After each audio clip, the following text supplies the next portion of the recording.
Hello students, मैं वैभव अपने channel निबड़ knob में आपका स्वागत करता हूं।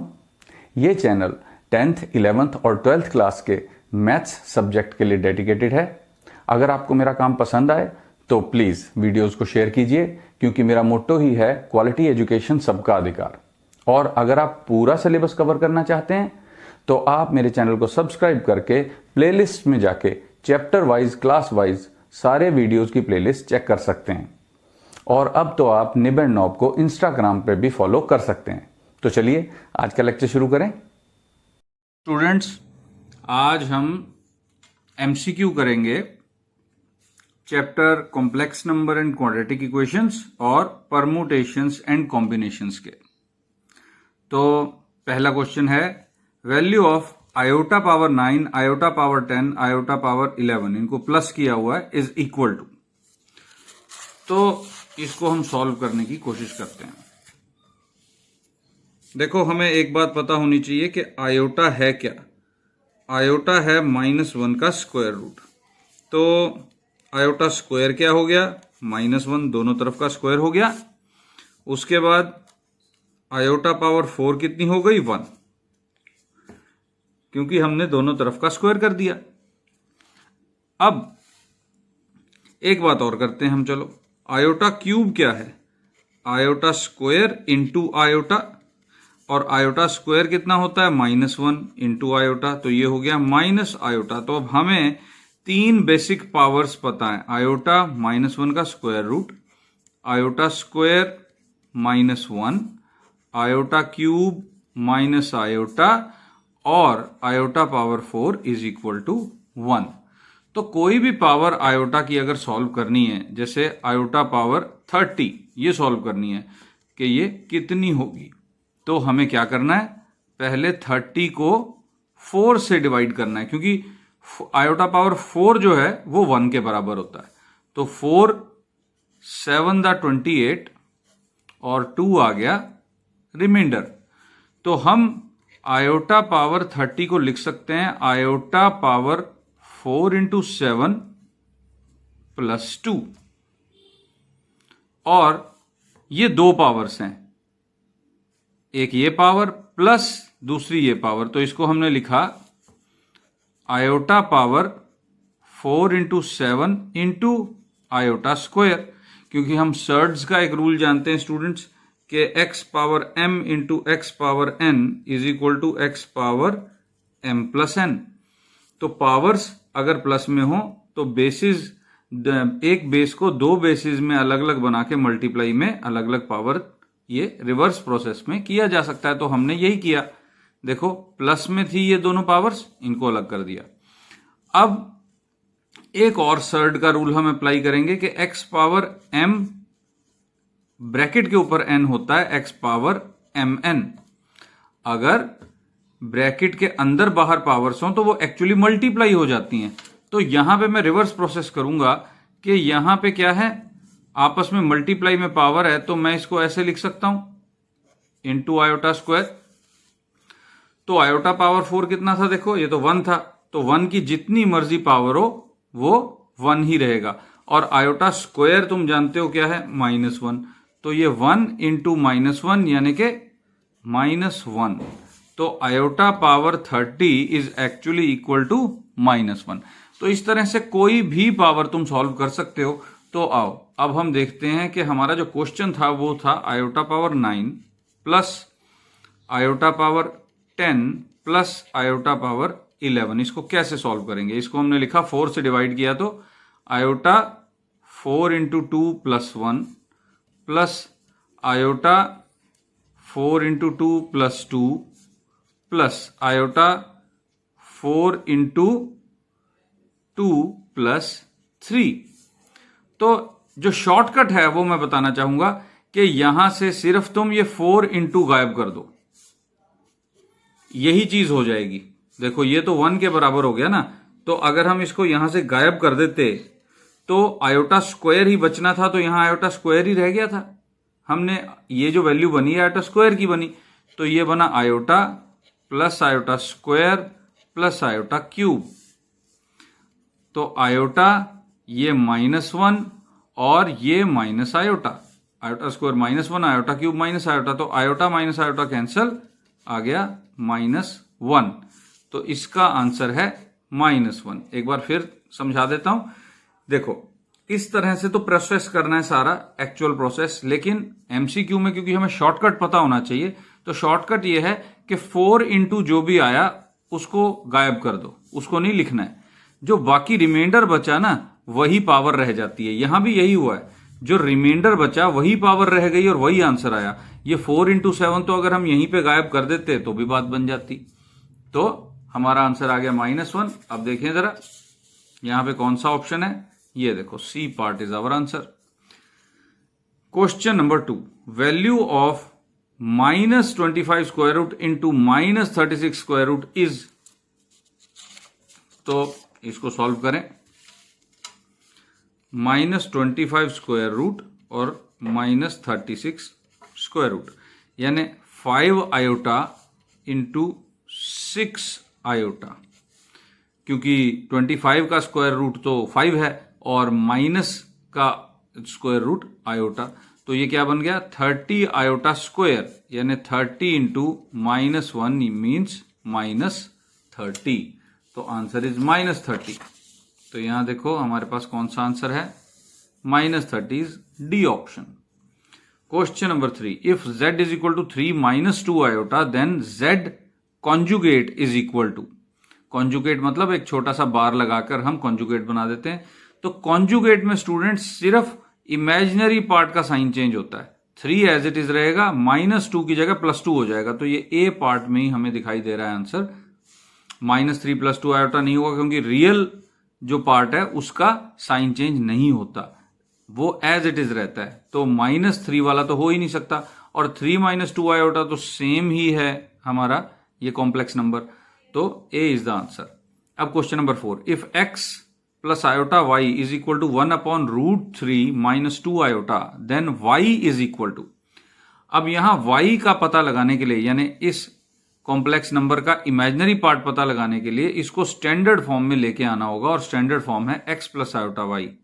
मतलब आयोटा हमें डिनोमिनेटर में नहीं दिखना चाहिए, हमें इसको रैशनलाइज करना होगा। तो कर लेते हैं रैशनलाइज, क्या मुश्किल काम है।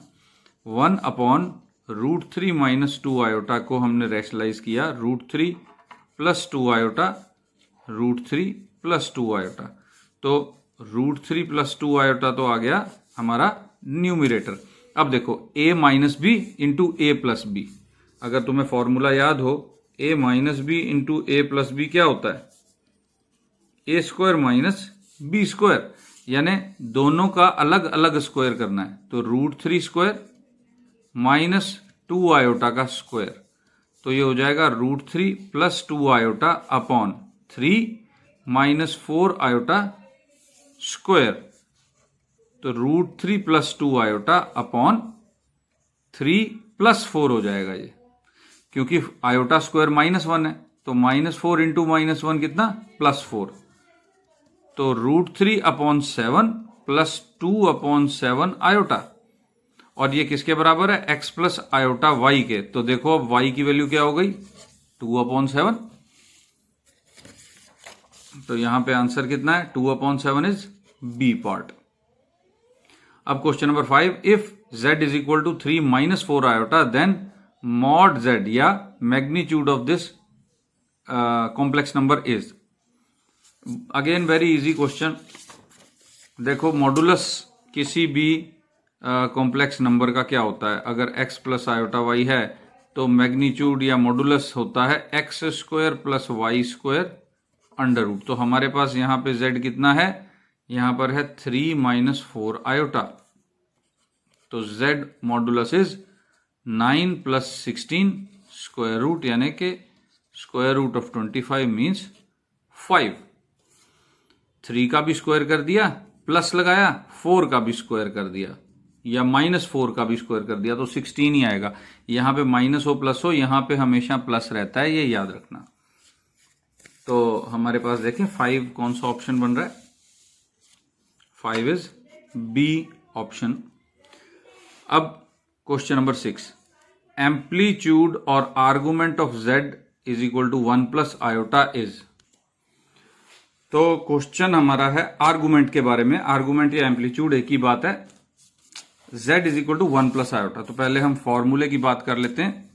अगर z है हमारा x प्लस आयोटा y, तो जो tan थीटा है, थीटा हमारा आर्गुमेंट होता है, वो होता है y अपॉन x, ये होता है। तो यहां से हम थीटा की वैल्यू फाइंड आउट करते हैं। तो हमारे पास है z 1 प्लस आयोटा, यानी x और y दोनों क्या है 1, तो tan थीटा कितना हो जाएगा 1, तो थीटा कितना हो जाएगा ऑब्वियसली 45 डिग्री, पाई बाय 4। तो देखें यहां पर आंसर क्या है 45 degree, this is the answer.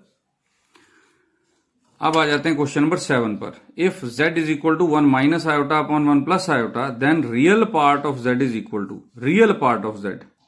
Real part of z कैसे फाइंड आउट करेंगे? पहले इसको स्टैंडर्ड फॉर्म में लेके आएंगे, यानी कि डिनोमिनेटर से आयोटा को हटाना है, वो भी किस प्रोसेस से? अब तुम सब जानते हो उस प्रोसेस का नाम क्या है, यस, रैशनलाइजेशन। तो पेज हम पलटते हैं और उसके बाद शुरू करते हैं अपना सॉल्यूशन। तो हमारे पास z है 1 minus iota upon 1 plus iota. तो इसको हमने रैशनलाइज किया। रैशनलाइज ऑब्वियसली डिनोमिनेटर का कर रहे हैं, तो डिनोमिनेटर का साइन चेंज करके करेंगे। तो यहां कितना हो गया 1 माइनस आयोटा का होल स्क्वायर, और ये फिर से a plus b into a minus b, 1 का स्क्वायर 1 माइनस आयोटा का स्क्वायर। तो a माइनस बी का whole square a square plus b square minus 2ab upon 1 plus 1, क्योंकि आयोटा स्क्वायर माइनस 1 है, minus of minus 1 is plus 1। तो 1 iota square is minus 1 minus 2 iota upon 2। तो 1 minus 1 is 0, minus 2 iota upon 2, तो ये cancel होके 2 के साथ minus iota रह गया। तो हमारे पास इसका रियल पार्ट कितना आया? रियल पार्ट है ही नहीं, 0। और अगर इमेजिनरी पार्ट पूछा होता तो वो होता -1। तो दोनों ही पार्ट हमें पता चल गए। तो यहां पे आंसर था रियल पार्ट 0, इमेजिनरी पार्ट -1 था। अब अगला question, question number 8। If for a x square plus b x plus c is equal to 0, where a b c all are real numbers, b square minus 4ac is less than 0, then roots of quadratic equations are।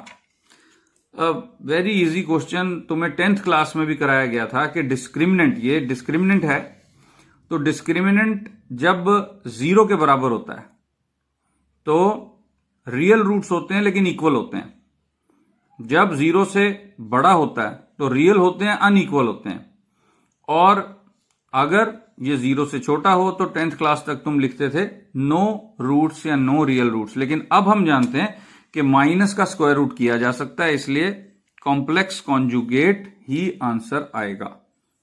Roots are complex conjugate. Question number 9, roots of x square plus 289 is equal to 0 are. तो ये तो बहुत आसान एक equation है, x square plus 289 is equal to 0, यानी कि x square is equal to -289, यानी कि x is equal to plus minus under root -289 का स्क्वायर रूट। 289 कौन से नंबर का स्क्वायर होता है? 17 का। तो आ गया 17 आयोटा, क्योंकि माइनस का नंबर था तो आयोटा तो आना जरूरी है। तो आंसर देखें कौन सा है, B part is answer, plus minus 17 iota. Question number 10, if x square plus x plus 1 is equal to 0, then value of x is. तो ये क्वाड्रेटिक इक्वेशन सॉल्व कर लेते हैं, very easy equation. X square plus x plus 1 is equal to 0। यहां पर a भी 1 है, b 1 और c 1। तो डिस्क्रिमिनेंट पहले अगर फाइंड आउट कर लें तो थोड़ा इजी हो जाएगा। 1 स्क्वायर माइनस 4 इंटू 1 इंटू 1, तो 1 माइनस 4 -3। अब हम जानते हैं कि x की वैल्यू कैसे आएगी, -b plus minus under root discriminant, ये डिस्क्रिमिनेंट था अपॉन 2a, यानी कि -1 plus minus under root -3 upon 2, तो -3 अंडर रूट को हम कैसे लिखेंगे, -1 plus minus under root 3 iota upon 2। तो ये पार्ट, ये आंसर जिस भी पार्ट में है ABCD में से वो हमारा आंसर होगा। तो देखो यहाँ पे -1 आना चाहिए था, नहीं है। प्लस माइनस √3 आयोटा तो है, √3 प्लस आयोटा अपॉन 2 नहीं, -1 plus minus √3 iota upon 2, this is our answer. उसके बाद ये √3 माइनस आयोटा अपॉन 2, ये तो हो ही नहीं सकता। अब question number 11, multiplicative inverse of z is equal to 5 minus 2 iota is. Multiplicative inverse क्या होता है स्टूडेंट्स? मल्टीप्लीकेटिव इनवर्स होता है रेसिप्रोकल। वैसे इनवर्स का मतलब क्या होता है? इनवर्स का मतलब होता है अपोजिट, ऐसा अपोजिट जो हमको आइडेंटिटी दे। चलो इनवर्स की बात हम फिर कभी करेंगे थोड़ा डिटेल में। फिलहाल मल्टीप्लीकेटिव इनवर्स की बात करते हैं। z है 5 माइनस 2 आयोटा, तो मल्टीप्लीकेटिव इनवर्स है 1 अपॉन z, यानी 1 अपॉन 5 माइनस 2 आयोटा। लेकिन हम आंसर को ऐसे ही नहीं छोड़ सकते, मतलब कभी भी हम आयोटा को डिनोमिनेटर में नहीं छोड़ते, इसलिए हम इसको रैशनलाइज करेंगे। तो रैशनलाइज किया हमने, 5 प्लस 2 आयोटा अपॉन 25 प्लस 4 आ जाएगा, क्योंकि क्या है ये a square minus b square. अब आयोटा का स्क्वायर है तो माइनस ऑफ माइनस प्लस हो जाएगा, तो ये आ गया 5/29 प्लस 2 आयोटा अपॉन 29। तो ये आ गया हमारा क्या, मल्टीप्लीकेटिव इनवर्स। लेकिन इसका एक और फॉर्मूला भी है students, multiplicative inverse is z conjugate upon z modulus का स्क्वायर। देखो हुआ तो वही है, ये कॉन्जुगेट है, साइन चेंज हो गया देखो इसका।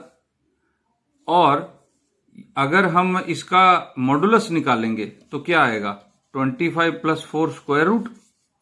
तो स्क्वायर रूट का स्क्वायर कर रखा है यहां पर, देखो स्क्वायर हो गया। तो ये एक फॉर्मूला होता है जिससे हम डायरेक्टली आंसर निकाल लेते हैं, ये रैशनलाइज करने से बच जाते हैं। लेकिन प्रोसेस तो यही है कि रैशनलाइज करके ही ऐसा आया। तो हमारा आंसर क्या था, 5 माइनस माइनस तो बीच में है नहीं, 5 प्लस है, 5 upon 29 plus 2 iota upon 29, this is our answer, square root वाला नहीं। अगला question, if conjugate of complex number is -3 minus 10 iota, then x y की वैल्यू निकालनी है। इस कॉम्प्लेक्स नंबर का कॉन्जुगेट जो है वो इस नंबर के बराबर है, तो एक्स और वाई की वैल्यू निकालते हैं। चलो देखते हैं। अब ये पेज ही खत्म हो रहा है तो पेज तो निकालना पड़ेगा हमको। पेज हमने निकाल दिया। तो हमारे पास कॉम्प्लेक्स नंबर था 3x माइनस 2y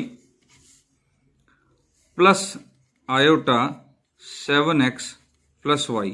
इसका कॉन्जुगेट किसके बराबर है, -3 माइनस 10 आयोटा। तो इसका कॉन्जुगेट क्या होगा, 3x minus 2y minus iota 7x plus y। क्योंकि कॉन्जुगेट जब सॉल्व होता है तो सिर्फ इमेजिनरी पार्ट का साइन चेंज होता है, -3 माइनस 10 आयोटा। तो दो कॉम्प्लेक्स नंबर तब बराबर होते हैं जब रियल पार्ट अलग बराबर हो, इमेजिनरी पार्ट अलग बराबर हो। तो 3x माइनस 2y आ गया -3 और 7x प्लस y आ गया 10 के बराबर, क्योंकि माइनस से माइनस कैंसिल हो जाएगा, यहां भी माइनस कैंसिल हो गया। तो अब हम सॉल्व करते हैं इसको। तो देखो इसको 2 से मल्टीप्लाई कर दो, 14, यहां पे 2 और यहां पे 20, और माइनस कर दो इसको। तो सॉरी, माइनस करने की जरूरत नहीं है, बल्कि -2y तो है ही वो, तो प्लस किया तो ये कैंसिल हो गया। यहां पे कितना आ गया, 14 plus 3 17x is equal to 20 minus 3 17। तो यहां से आ गया x is equal to 1, x 1 आ गया। अब इस दोनों में से किसी एक में पुट कर दो। देखो पहले वाले में पुट कर देते हैं हम, पहली इक्वेशन में 3 minus 2y is equal to -3, तो -2y इज इक्वल टू -6, ये 3 भी उधर जाके माइनस हो गया, माइनस से minus cancel, y is equal to 3। तो हमारे पास ये आंसर आ गया x1 y3। देखें x1 y3 कहां पर है, x1 y3 A part is the answer, x -1 नहीं है, y -3 नहीं है, और x1 y3। अच्छा ये तो मैंने दो आंसर लिख दिए भाई, ये मुझसे गलती हो गई है, इसमें यहां पे कुछ और होना चाहिए था, जैसे कि ये दोनों ही माइनस में होने चाहिए थे। ये ऑप्शन रिपीट हो गया मुझसे। Roots of x square plus iota x plus 6 is equal to 0 are. देखो यहां पर जो ए बी सी तीन कोफिशिएंट्स होते हैं हमारे, उनमें से कोई एक, दो या तीनों ही कॉम्प्लेक्स भी हो सकते हैं, तब भी लेकिन हम सॉल्व वैसे ही करेंगे इक्वेशन को। चलो सॉल्व करें। इक्वेशन है x square plus iota x plus 6 is equal to 0। अब यहां पे a है 1, b है आयोटा और c है 6। तो डिस्क्रिमिनेंट पहले सॉल्व कर लेते हैं। B square minus 4 AC means iota square minus 4 into a कितना है 1 और c कितना है 6, यानी कि -1 आयोटा स्क्वायर -1 लिख दिया, -24। तो डिस्क्रिमिनेंट आ गया -25 और x की क्या वैल्यू आ जाएगी, -b plus minus under root discriminant upon 2a। तो -b यानी minus iota plus minus under root -25 upon 2। तो minus iota plus minus 5 iota upon 2, यानी कि एक बार -1 -5 आयोटा तो -6 आयोटा अपॉन 2, और दूसरी बार माइनस आयोटा प्लस 5 आयोटा यानी कि 4 आयोटा अपॉन 2। तो x की वैल्यूज दो आ गई, -3 आयोटा और 2 आयोटा। ये हमारा सोल्यूशन है इस क्वाड्रेटिक इक्वेशन का, -3 आयोटा प्लस 2 आयोटा। तो -3 iota plus 2 iota, B part is our answer. अब आओ क्वेश्चन नंबर 14 पे। If z1 z2 are two complex numbers then real part of z1 z2 is equal to real part of z1 z2। तो पहले z1 z2 निकालना पड़ेगा हमको। तो मान लो z1 है a प्लस आयोटा b और z2 है x प्लस आयोटा y। तो z1 z2 ये कितना होगा, a plus iota b x plus iota y। इसको ओपन कर देते हैं, ax फिर प्लस आयोटा ay फिर प्लस आयोटा bx और उसके बाद आयोटा का स्क्वायर हो गया और by इज इक्वल टू, यहां लिख देते हैं ax। अब ये आयोटा स्क्वायर -1 हो गया, यहां से आयोटा हो गया गायब, -by प्लस आयोटा, ये दोनों से आयोटा कॉमन ले लिया मैंने, ay प्लस bx। तो real part of z1 z2 क्या है, ax माइनस by। और अगर ध्यान से देखो a क्या है, real part of z1, x क्या है, real part of z2, minus b क्या है, इमेजिनरी पार्ट ऑफ z1, और y क्या है, इमेजिनरी पार्ट ऑफ z2। और अगर हमसे पूछा जाए imaginary part of z1 z2 क्या है, तो वो भी बता देता हूं, क्योंकि ये दो सिमिलर क्वेश्चन बनते हैं। ये है ay प्लस bx। तो ये कितना हो जाएगा, real part of z1 into imaginary part of z2। देखो a और y imaginary part of z2 plus b कितना है, इमेजिनरी पार्ट ऑफ z1, और x कितना है, real part of x is real part of z2। तो imaginary part of z1 z2 आ जाए तो ये है, real part of z1 z2 आ गया तो ये आंसर है। देखें जरा, तो हमारे पास पहला ही आंसर ठीक पड़ा है, real part of z1 real part of z2 minus imaginary part of z1 imaginary part of z2। Real part पूछा हुआ था तो रियल पार्ट ये है, real part minus imaginary part. तो A इज आंसर। अब question number 15, if z1 z2 are two complex numbers then imaginary part of z1 minus z2। तो बीच में माइनस या प्लस हो तो बस ये इमेजिनरी पार्ट दोनों पे लग जाता है अलग अलग। क्यों, देखो इसी तरह सॉल्व किया जा सकता है। यही मान लो हमारे कॉम्प्लेक्स नंबर है, तो z1 माइनस z2 क्या हो जाएगा, a plus iota b minus x plus iota y. तो ये हो जाएगा a minus x plus iota common b minus y. तो इमेजिनरी पार्ट इसका कितना है, ये है imaginary part of z1 minus imaginary part of z2। तो देखें कौन सा आंसर है, imaginary part of z1 minus imaginary part of z2, this is the answer. और अगर यहाँ रियल पार्ट पूछा होता तो ये आंसर है, real part of z1 minus real part of z2। तो इस तरह स्टूडेंट्स कॉम्प्लेक्स नंबर्स के जो क्वेश्चंस हैं वो तो हो गए।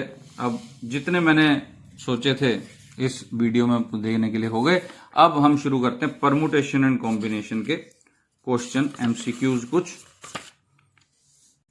लेकिन ये शुरू करने से पहले मैं एक रिक्वेस्ट करूंगा जो हर वीडियो में करता हूं कि बढ़िया लगे, अगर ये वीडियो यूजफुल लग रहा हो तो शेयर और लाइक जरूर करो और मेरे चैनल को सब्सक्राइब भी जरूर कर लेना।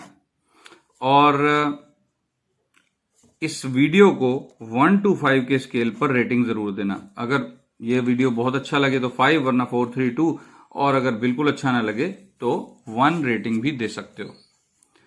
और अपनी क्लास के बाकी चैप्टर्स की भी अगर वीडियोस चाहते हो, प्रॉपर जो क्लासेस ली हुई हैं सब्जेक्टिव की तैयारी कराने के लिए, वो तुम प्लेलिस्ट में देख ही सकते हो, तुम सब जानते ही हो। तो लाइक शेयर सब्सक्राइब करना मत भूलना और रेटिंग देना भी मत भूलना कमेंट सेक्शन में। और अगर मान लो कोई सजेशन हो तो वो भी कमेंट सेक्शन में जरूर देना। तो अब आ जाते हैं हम क्वेश्चन नंबर 16 पर।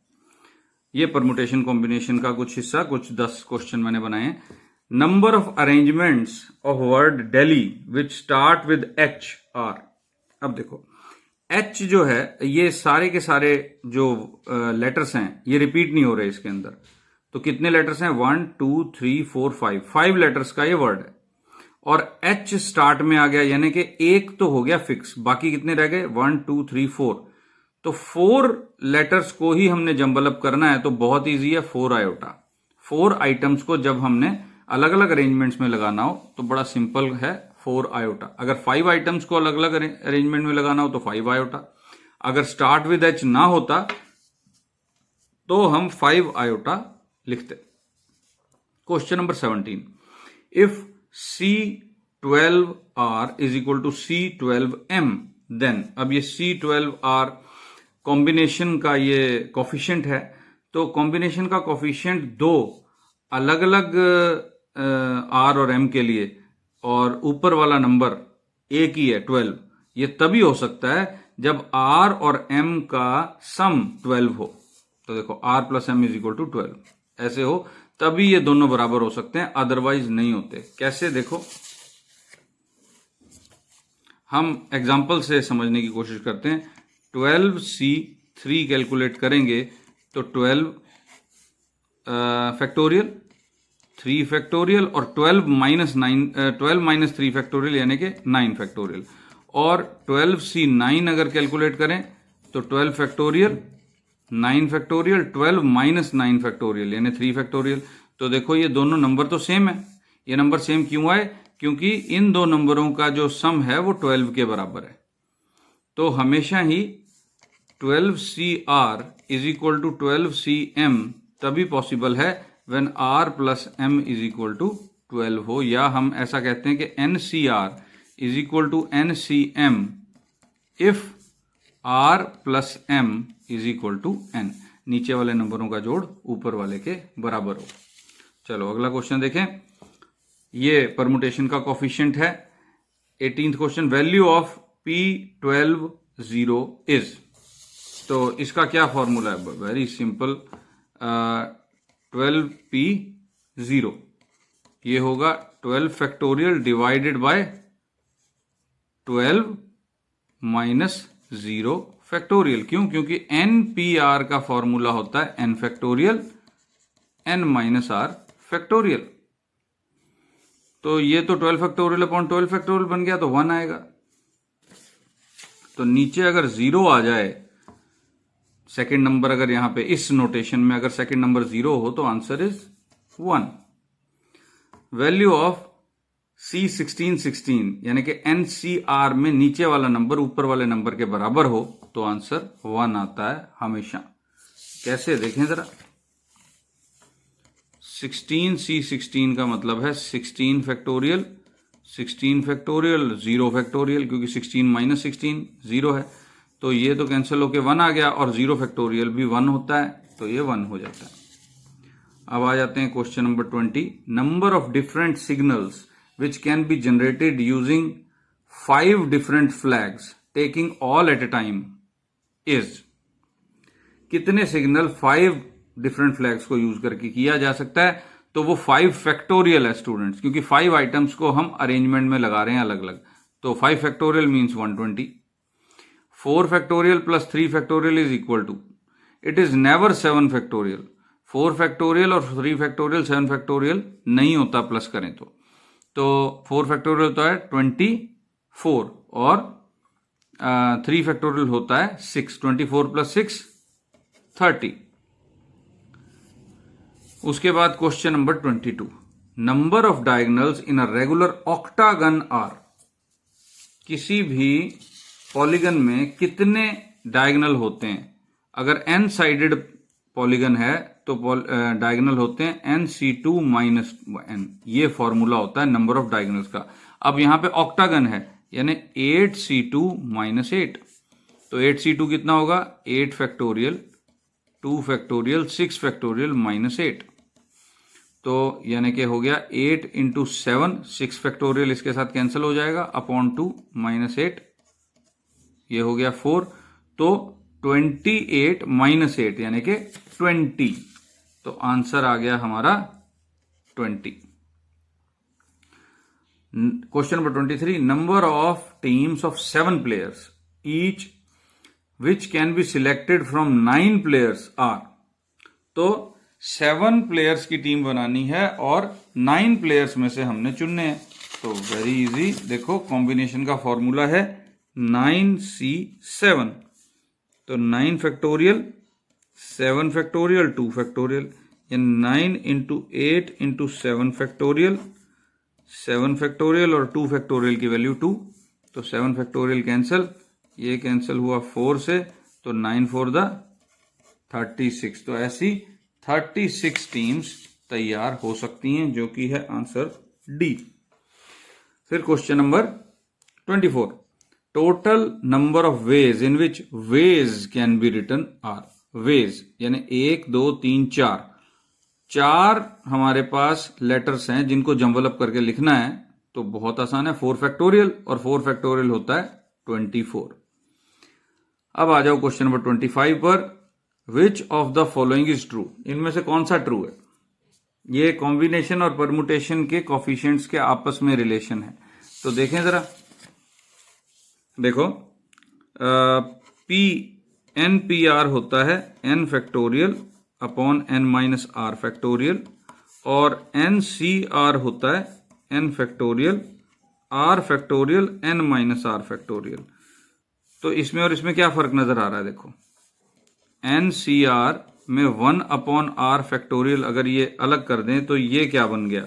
ये बन गया NPR, और इसको उधर मल्टीप्लाई कर दें तो क्या आ जाएगा? NPR is equal to R factorial NCR, ये आपस में रिलेशन इनका बन जाता है। तो इसमें कौन सा आंसर है? देखो combination NCR is equal to n factorial NPR, ये गलत हो गया क्योंकि n फैक्टोरियल नहीं है, तो हमारे पास क्या है? NPR is equal to R factorial NCR, तो ये हमारा आंसर बी पार्ट ठीक है। तो PNR is equal to R factorial times CNR, ये आंसर आ गया। देखो इसके दो नोटेशन तुमने देख लिए, एक ये और एक ये, दोनों ही एक ही बात है, ऐसे ही कॉम्बिनेशन के लिए भी। तो ये स्टूडेंट्स कुछ क्वेश्चन थे जो कि मैंने कोशिश की अपने तरफ से तुमको इन 2 चैप्टर्स में से कराने की। इन्हीं जैसे और क्वेश्चंस भी आएंगे। बस तुमने एक बात याद रखनी है कि शेयर, लाइक और सब्सक्राइब करना नहीं भूलना, और कमेंट सेक्शन में रेटिंग देना मत भूलना। तो अब हम मिलेंगे अगले वीडियो में, तब तक इसको तैयार करो। Okay, bye.